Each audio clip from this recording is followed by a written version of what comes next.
You've said it's fine when your heart was far from okay, smiled to avoid tension even as something inside you quietly recoiled, and agreed to things that didn't sit right just to keep everything smooth on the surface. Each time you did, it may have seemed like the mature choice, the noble thing to do, but deep down you knew you weren't at peace. You were disappearing. We've been conditioned to believe that avoiding conflict is a sign of strength, that being easygoing is the key to connection, and that saying nothing is better than risking discomfort. But no one ever tells you what that silence really costs. Slowly, you stop speaking, not because you have nothing to say, but because you doubt whether your truth deserves space. You hesitate before answering, calculate your tone, censor your thoughts, and in doing so, you don't just keep the peace, you lose your sense of self. This isn't about being confrontational for the sake of it. It's about reclaiming the right to be fully present in your own life. It's about choosing honesty, even when it makes the room uncomfortable. It's about saying no without apology and standing in your truth without shrinking for someone else's comfort. Real freedom isn't found in always being agreeable. It's found in living a life that doesn't betray you. If you've ever felt the ache of staying silent just to be accepted, this is your call to stop.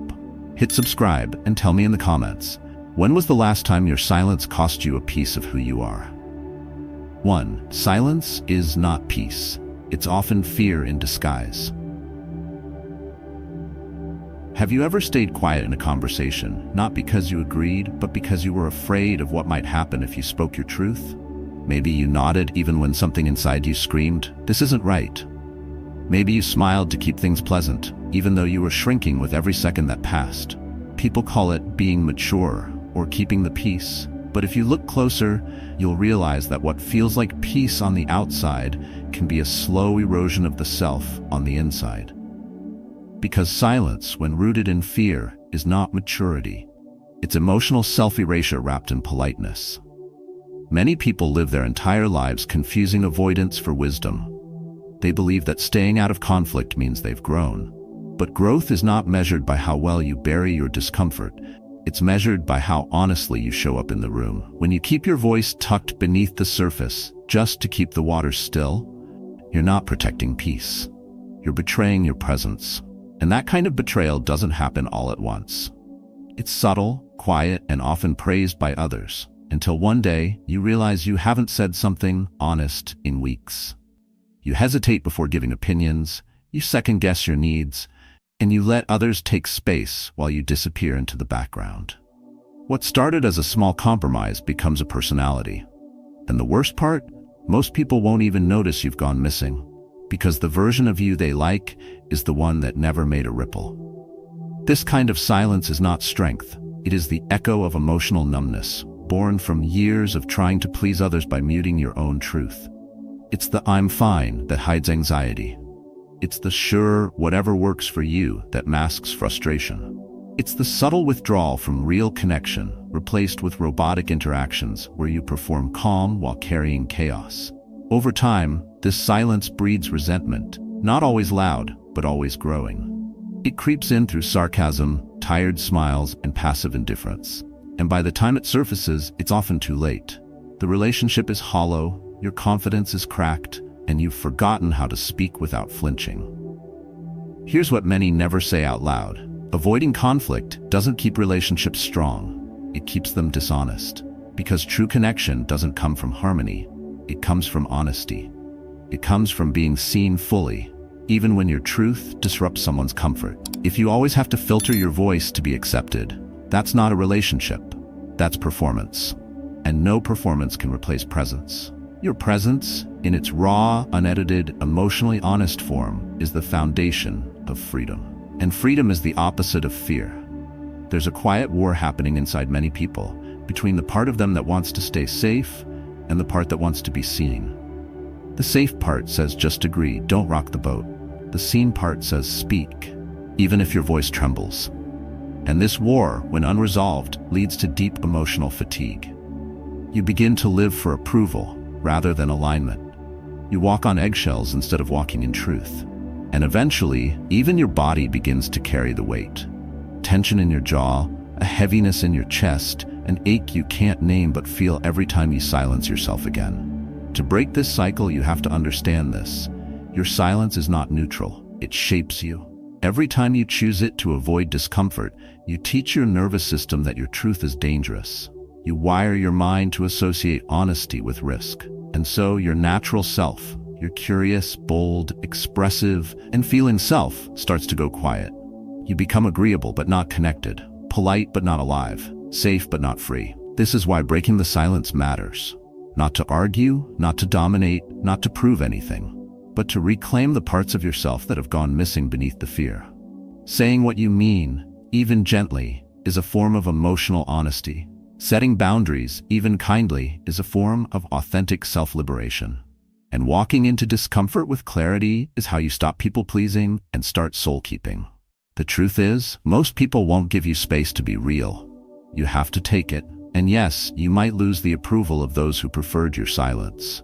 But what you'll gain is something far more powerful: self-trust.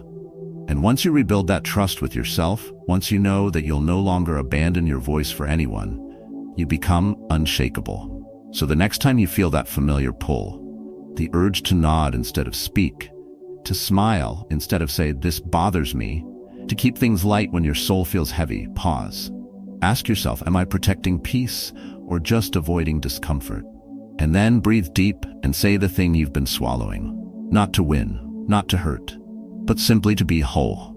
Because silence may feel safe, but your truth is sacred, and you were never meant to disappear in exchange for harmony. 2.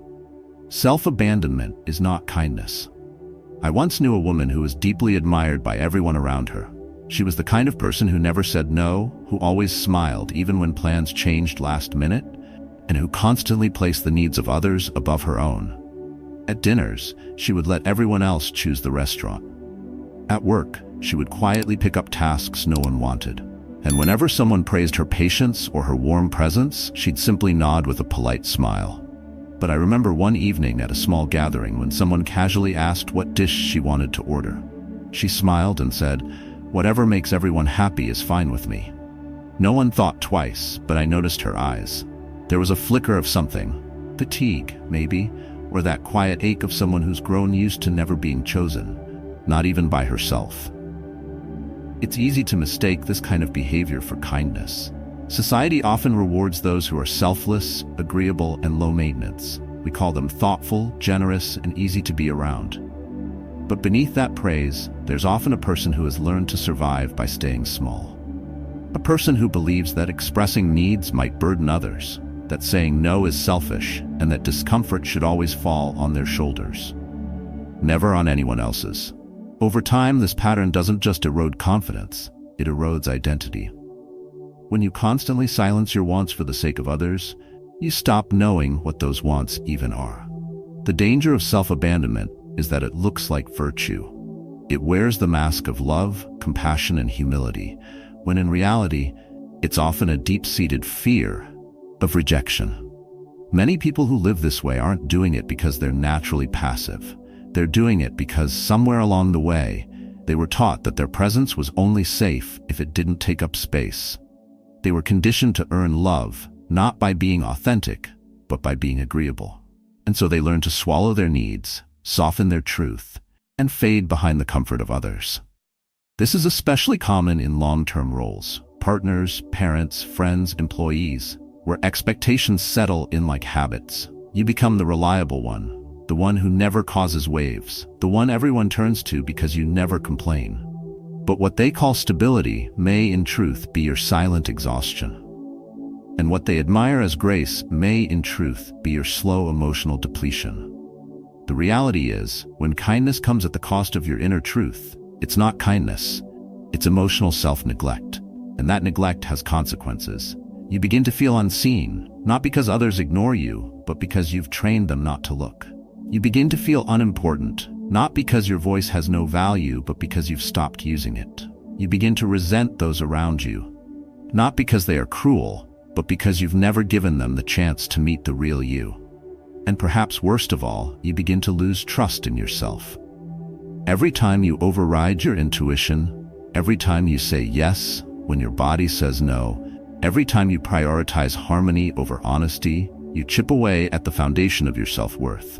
Reclaiming that worth requires a difficult but necessary shift. It requires you to believe that your needs are not inconveniences, that your preferences are not too much, that saying what you want is not offensive, it's truthful. And more than anything, it requires you to let go of the fear that being fully seen will lead to disconnection. Because the truth is, a real connection cannot exist without honesty. You cannot be truly loved if you are never truly known, and you cannot be truly known if you keep hiding behind "I'm okay" when you're not. This doesn't mean becoming aggressive or self-centered. It means becoming whole. It means recognizing that emotional honesty is not the opposite of kindness. It's the root of it. It means understanding that people-pleasing may bring temporary harmony, but it robs you of long-term peace. And it means remembering that boundaries are not walls to keep others out, but doors to invite in only what supports your well-being.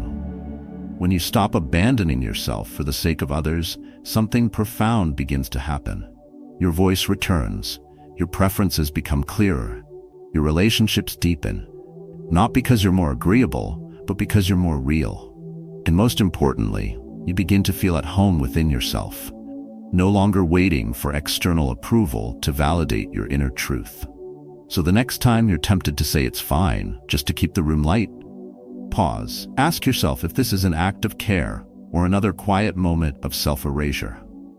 And if it is, choose differently. Because kindness is only true when it includes you. And you are not here to disappear in the name of being liked.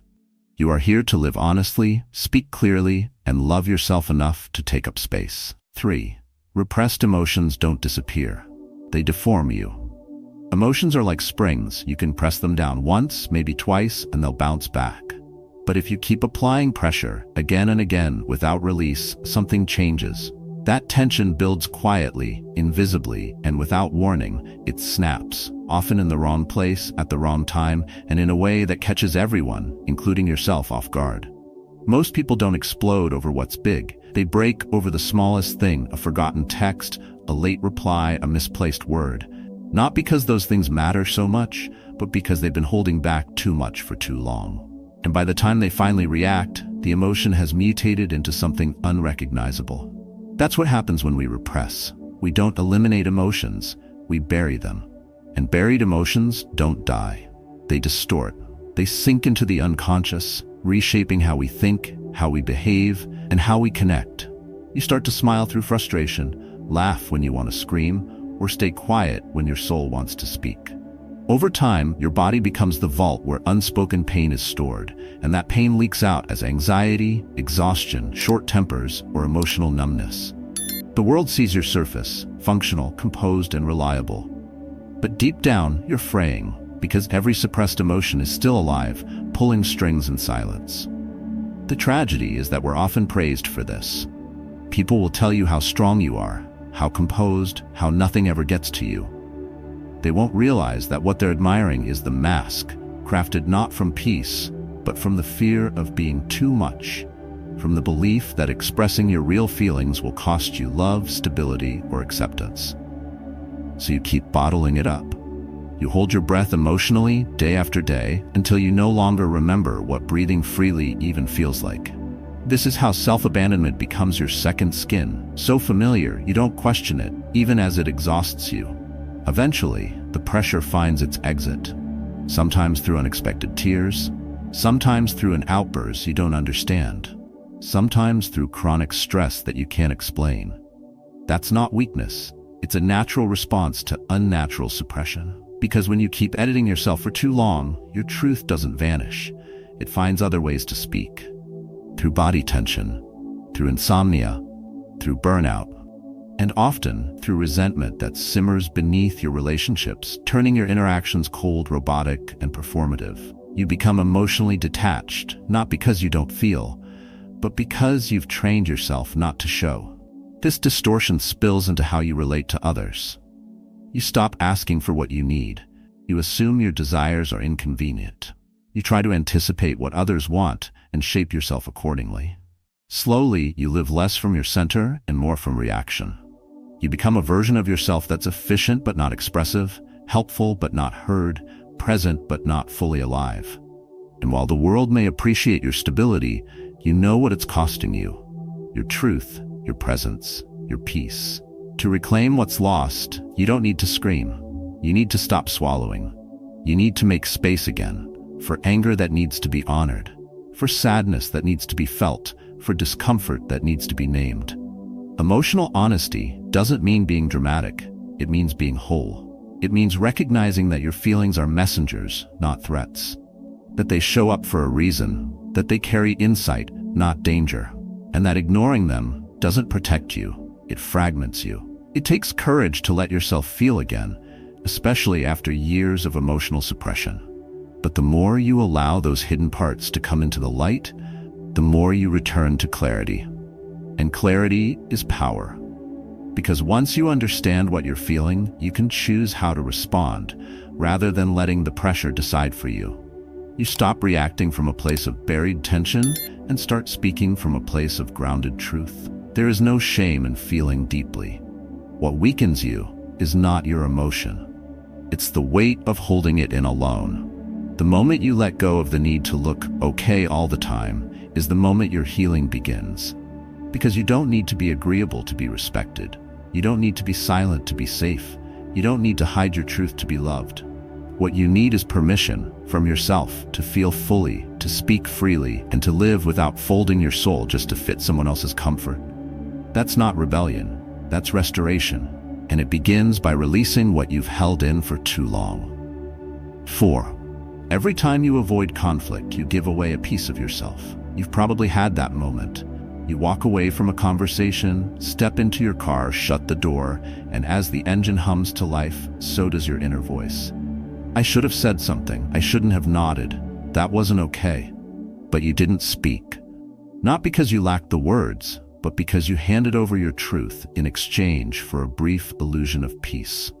That lingering tightness in your chest, the breath you didn't even realize you were holding. It's not regret for what you said, but for everything you didn't. And the ache isn't because you were weak, but because you watched yourself disappear. One silent compromise at a time.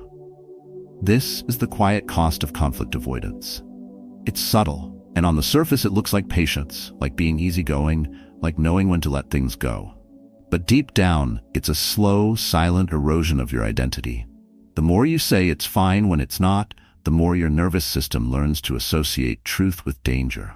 And so you train yourself, day by day, moment by moment, to shrink, to adjust, to yield, not out of grace, but out of fear. What you call keeping the peace is often just the mask of emotional repression. The truth is, no one else sees the war happening beneath your calm exterior. No one else hears the inner dialogue, the negotiation between your longing to speak and your fear of how it will land. And so they praise your composure, admire your agreeableness, and never ask what it's costing you. They see harmony, you feel hollow. They see someone easy to be around, you feel like a stranger to yourself. Every time you stay silent to avoid rocking the boat, you drift further from the shore of who you are. And eventually, you look up and realize you've become fluent in the language of approval, but completely illiterate in the language of your own needs. What makes this worse is that people-pleasing is often mistaken for kindness. But real kindness doesn't ask you to betray yourself. Real kindness is grounded in authenticity. It doesn't mean avoiding all discomfort. It means speaking the truth with respect. Yet when you've spent years believing that your role is to keep everyone else comfortable, telling the truth begins to feel like an act of aggression. You start to think that saying no is being selfish, that expressing your feelings is being dramatic, and that drawing a boundary is pushing people away. So you choose silence. You choose softness. And with every choice, you give away another part of yourself, not to someone who asked for it, but to the fear that said you must. This emotional abandonment doesn't just live in the mind, it burrows into your body. You wake up tired, even after a full night's sleep. You feel anxiety without knowing why. You carry tension in your shoulders, in your jaw, in your stomach.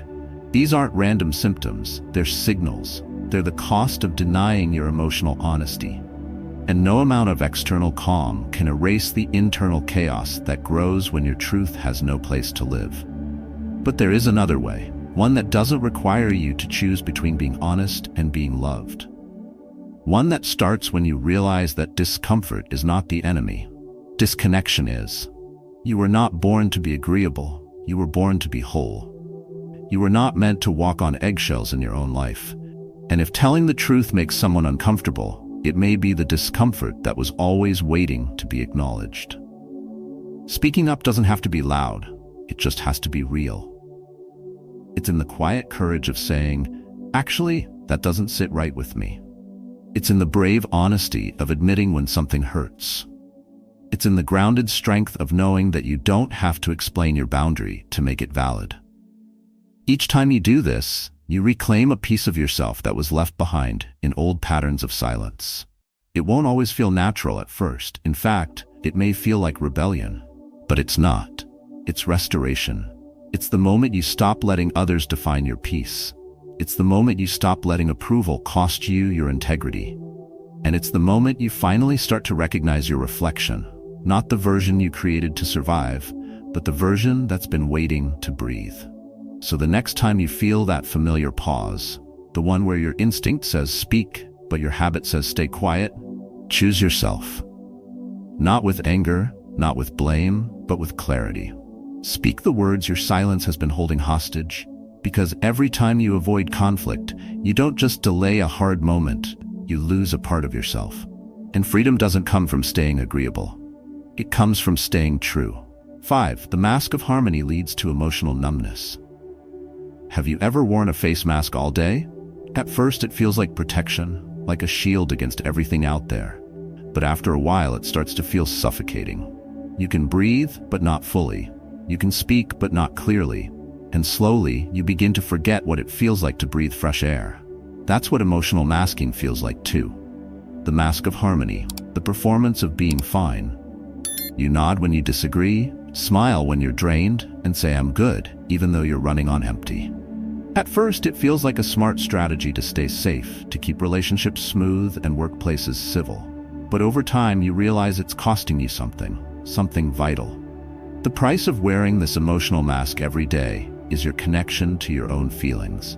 You don't just suppress anger or sadness, you begin to suppress joy, excitement, even desire. Everything flattens. What once were vibrant colors of human experience become grayscale. This isn't peace. This is numbness. And numbness is not a lack of emotion, it's a survival state. It means your body and mind have learned that feeling is dangerous, so they shut it all down, not selectively but entirely. You're not calm, you're muted. And that silence inside doesn't bring serenity. It brings a hollow ache you can't explain. This emotional shutdown doesn't happen all at once. It builds slowly, one "it's okay" at a time. One swallowed opinion, one avoided conversation, one more instance where you put everyone else's comfort above your own. You start small, not speaking up when something feels off, not expressing your disappointment, not setting that boundary, but it grows. Eventually, you stop even recognizing when you feel off, because the mask is on so tightly that it becomes part of your skin. You're agreeable, you're composed, you're liked, and yet, you're vanishing. The worst part is how rewarded this behavior often is. People praise you for being so easy to be around. They trust you to smooth out conflict, to keep the room light, to absorb discomfort without ever reflecting it back. But what they see as kindness is sometimes just silence wrapped in fatigue. What they admire as self-control is often just emotional suppression masquerading as stability. And because you don't scream, because you don't push back, they never question if you're okay. That's the cruelty of invisibility. You become essential to everyone's comfort but your own. And then comes the fatigue. Not just tiredness, but soul-level exhaustion. You sleep, but you don't rest. You laugh, but it doesn't feel full. You show up, but it feels like autopilot. Emotional numbness steals your vitality and replaces it with robotic functionality. You do what's expected, but it feels like you're watching your life from the outside. You're present, but not really alive. And the truth is, that kind of detachment doesn't protect your relationships. It weakens them. Because connection without authenticity is an illusion. And when you're not fully in the relationship, the bond isn't real. It's role play. Reclaiming your emotional life doesn't require drama. It requires honesty. It means slowly loosening the grip on that mask.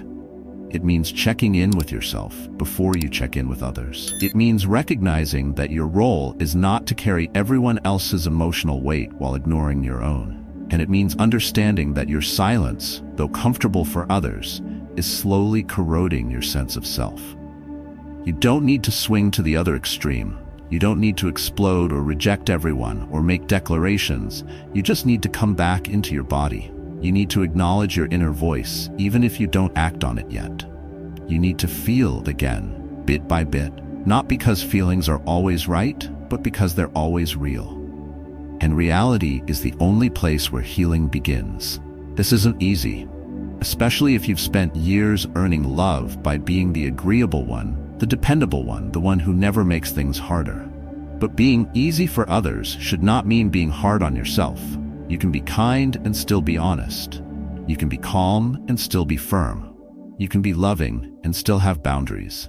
That's not a contradiction, that's emotional truth. So the next time someone asks you how you're doing, pause. Not for them, but for you. Check if your "I'm good" is real, or just a line in the script you've learned to perform. Because the mask of harmony may keep things quiet, but it also keeps you from feeling fully alive. And you weren't born to live behind a mask.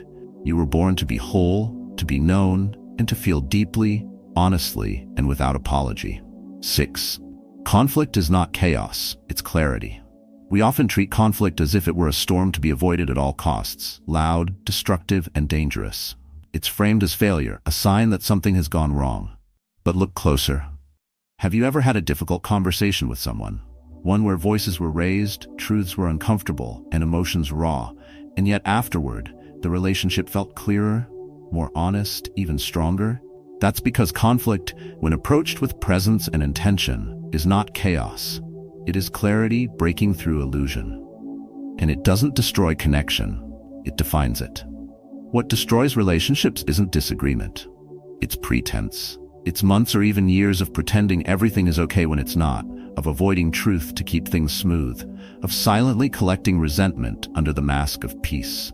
That quiet buildup creates emotional clutter, turning simple misunderstandings into deep wounds. Conflict, when avoided for too long, doesn't disappear, it simmers. And when it finally surfaces, it does so not as a conversation, but as an explosion. The irony is, by trying to avoid chaos, we create a much bigger one. True clarity lives on the other side of tension. But to get there, you must pass through the discomfort of honesty. You must be willing to sit in conversations that are not scripted, to hear things that challenge your pride, and to speak truths that make your voice shake. This isn't about arguing or being aggressive. It's about choosing transparency over image, presence over performance. Because the longer you fake harmony, the more fragmented your connection becomes, and people can sense that. You may keep the peace, but it will be hollow. You may avoid confrontation, but you'll also avoid closeness. The problem is that most of us were never taught how to engage with conflict. We were taught to fear it, to silence ourselves, to equate friction with failure. And so we carry that fear into adulthood, into our marriages, our friendships, our families, and our careers. We become fluent in emotional avoidance, skilled at people-pleasing, and afraid of saying no because it might rock the boat. But the boat is already rocking. It always was. You were just pretending not to feel it. Conflict is not about being right, it's about being real. It's where boundaries are drawn, where truth is revealed, and where two people can finally stop dancing around what matters. It is where you get to say, "This hurt me," or "This doesn't work for me," without needing to blame and without needing to be perfect. It is also where the other person has the chance to hear you. Not the version of you that filters everything, but the one who is fully present, emotionally honest, and grounded in self-respect. Of course, conflict feels risky. It asks you to be vulnerable.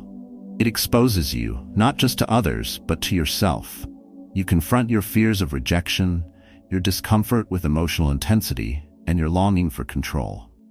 But these aren't signs that something is wrong. They're signs that you are moving closer to the core. Because what's on the other side of conflict is not just resolution, it's recognition. It's the moment you realize that authenticity, not approval, is the foundation of any real connection. And not just with others, with yourself too. Because when you avoid conflict, you don't just silence your truth to keep someone else comfortable. You silence it because you're uncomfortable facing it. Conflict doesn't just clarify relationships, it clarifies identity. It forces you to define what matters to you, what your limits are, and what values you won't compromise. In that way, conflict becomes a mirror, not a battlefield. But you need courage to look into that mirror. You need clarity to stay in the room.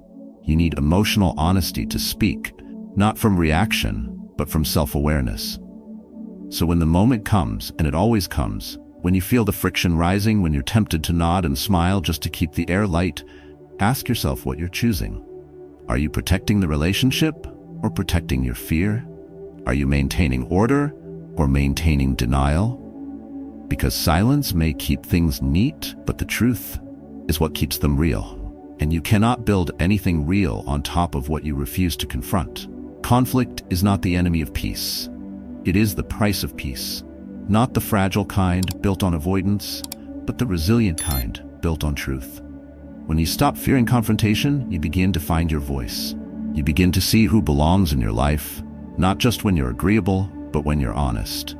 You begin to live without the mask, without the role, without the weight of pretending. And what emerges is not chaos, it's clarity. It's you, unfiltered. And that is where true freedom begins. 7. Say no without guilt. It's a form of self-respect. Have you ever said sure while every part of you was screaming no? Maybe it was a favor you didn't have the energy for, a commitment you didn't have time to take on, or a conversation you weren't emotionally ready to have, but you agreed anyway. Not because you wanted to, not because someone forced you, but because the idea of saying no felt heavier than the weight of doing it. This is the silent burden so many carry, the guilt of protecting their own time, energy, and peace. You're not being polite. You're abandoning yourself and calling it kindness. We live in a culture that praises selflessness but often forgets to distinguish it from self-erasure. Saying no has been labeled rude, ungrateful, even selfish, especially if you're someone who's been conditioned to be accommodating. Over time, you start to internalize the idea that your needs must always come last, that boundaries are barriers to connection, and that declining a request somehow makes you a bad person.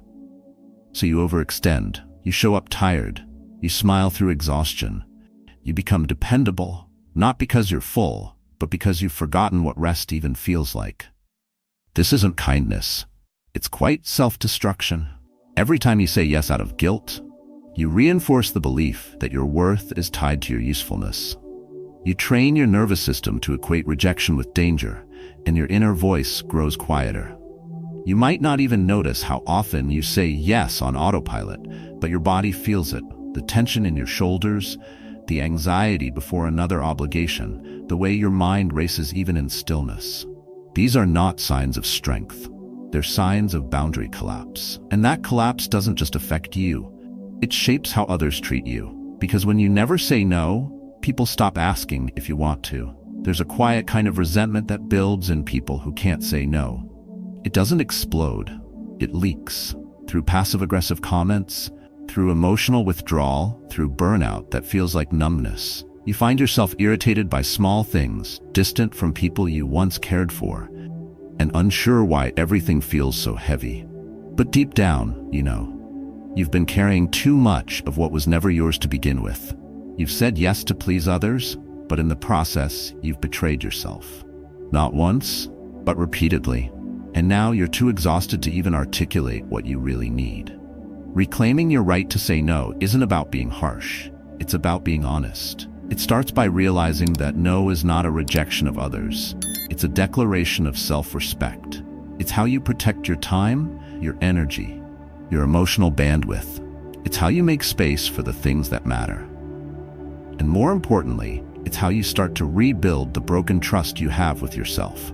Every honest no is a small act of self-loyalty. It tells your inner self, I hear you. I won't abandon you this time. But learning to say no without guilt is a process.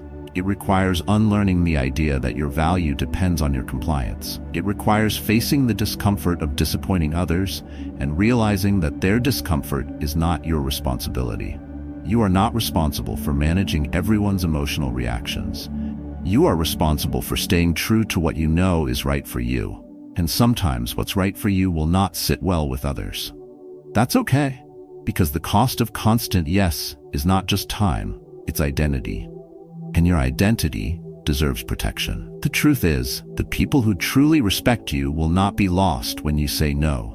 If a relationship cannot survive your boundary, it was never built on mutual respect to begin with. Saying no filters out the dynamics where you are only valued for your compliance. It invites the kind of connection where you're valued for your clarity, your presence, and your truth. And more than anything, it teaches you to trust your own decisions. That trust is not built in grand gestures. It's built in small moments, where you pause, check in with yourself, and choose what feels honest, even if it's uncomfortable. You don't owe the world an explanation for your no. You don't need a long excuse, a soft buffer, or a smile to soften it. A simple no, thank you is enough. And in time, your guilt will be replaced with groundedness. You'll feel the shift from panic to peace, from tension to trust. Because when your yes is no longer automatic, it becomes sacred. And when your no is clear, your energy becomes clean. You're no longer stretched thin by invisible expectations. You're no longer living in fear of disappointing everyone. You're finally living in alignment with your values, your limits, and your worth. So the next time you feel that familiar pressure to agree, pause. Not to delay, but to decide, with intention, with awareness, and with care. Ask yourself, is this a yes that honors me? Or is it just another way to avoid the discomfort of saying no? Because saying no is not rejection. It's direction. And it's one of the most powerful ways you'll ever say yes to yourself. 8. You are not meant to be agreeable. You are meant to be whole. You were not born to be the most agreeable person in the room. You were not designed to be a mirror reflecting other people's expectations, nor were you placed here to earn affection by trimming down your truth. You were born to be whole, with your own voice, your own values, your own limits, and your own desires. But somewhere along the way, many people traded that wholeness for harmony. They learned to please, to perform, to bend in all the right ways, not because it felt right, but because it felt safer. And eventually they confused being liked with being loved, and being agreeable with being good. This is what happens when you mistake emotional safety for invisibility. You play roles, you wear masks, you fine-tune your responses based on what the room can handle, rather than what your soul needs to say. You say yes more than you want to. You say no less than you should. You mold yourself into something soft and inoffensive because you were taught that truth is dangerous and boundaries are unkind. But as you make yourself easier to digest, you become harder to recognize. And one day you look at your life, the relationships you've built, the routines you follow, the energy you carry, and you wonder, who was I before I started making everyone else comfortable? Agreeableness, when it's rooted in fear, is not a virtue, it's a mask. And the longer you wear it, the more it suffocates you. You start to forget what it feels like to speak freely. You start to doubt your own instincts. You hesitate before sharing your thoughts, not because they're unclear, but because you're measuring their impact before they even leave your mouth. You begin to equate silence with safety and compliance with character. But this isn't peace, it's emotional censorship. And over time, it doesn't just drain your energy, it erodes your identity. To be whole is to carry the full spectrum of who you are without apology. It means allowing your opinions to exist even when they contradict someone else's. It means expressing needs even when they're inconvenient. It means honoring your intuition even when it disrupts the status quo. And yes, that might make it harder to digest. It might make you less popular in certain rooms, but it will also make you real. And realness is the foundation of integrity, not just in how others see you, but in how you see yourself. There is a heavy kind of sadness that comes from living as a version of yourself, crafted to avoid rejection. You may never feel overtly depressed. You might still laugh, still perform well, still get praise. But underneath it all, there's a subtle ache, an emotional distance between who you are and who you're pretending to be. That's not success. That's disconnection. And that disconnection often shows up as fatigue, as inner conflict, as a quiet sense of resentment you can't name. It's not because life is unkind. It's because you've made a habit of ignoring the voice inside you in favor of being what others need. But that voice, it's still there. It's the part of you that flinches when you betray yourself. It's the part that feels empty after you're praised for something that doesn't feel true. It's the part that whispers, "This isn't who I am," when you're smiling for someone else's comfort. And that voice doesn't want you to be rude or selfish or combative. It simply wants you to be honest. Not loud, not reckless, just true. Being whole doesn't mean being perfect. It means being anchored. It means knowing who you are, what matters to you, what you will and won't tolerate. Not from a place of ego, but from a place of inner alignment. And when you live in alignment, your energy shifts. You no longer feel the need to be understood by everyone. You stop chasing approval because you already respect yourself. You stop over-explaining because your worth is not on trial. You stop fearing judgment because you know you were never meant to be someone else's version of acceptable. This kind of wholeness comes at a cost. You will disappoint people. You will be misunderstood. You will walk away from things that once felt safe but were never sincere. But what you gain is clarity, integrity, and emotional freedom. You begin to live in your own rhythm. You begin to speak in your own voice. You begin to trust yourself again. So the next time you feel the pull to shrink, to be polite instead of real, to agree instead of pause, to disappear just a little for the sake of peace, ask yourself if that version of you is the one you want to live with.